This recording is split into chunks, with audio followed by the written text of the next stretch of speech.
Opening scene, dark, moody footage of rain-soaked London streets, low, pulsing music. On the evening of October 17, 1814, a tidal wave struck the streets of St. Giles, London, not of water, but of beer.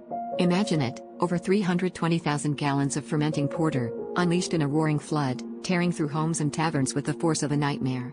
It began with a single, catastrophic rupture at the Moo & Company brewery, when a colossal vat, nearly 22 feet high, suddenly burst, triggering a deadly chain reaction.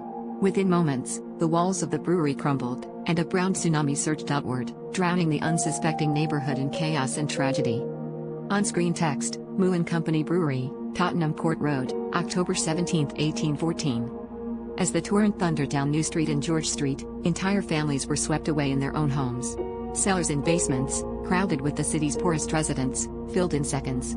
At the Tavistock Arms pub, a mother and her 4-year-old daughter were instantly killed when the flood smashed through the wall. Eyewitnesses described the streets as a scene of utter devastation, with bodies buried beneath rubble and beer-soaked wreckage. For many, it was a grim lottery. Some survived by clinging to floating debris, while others vanished without a trace. On-screen text, 8 dead, hundreds homeless. The aftermath was almost as surreal as the disaster itself.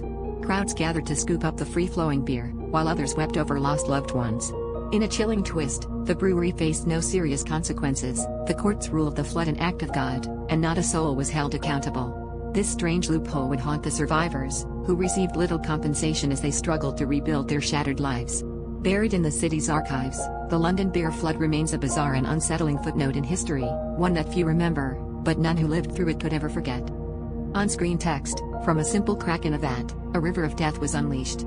So, what does it say about us, that a disaster caused by the pursuit of profit and excess could be dismissed as fate? How many other forgotten tragedies lie beneath our city's streets, waiting to be unearthed? In the end, the London beer flood is a haunting reminder that sometimes, the most unbelievable horrors are not fiction, but chilling, true history.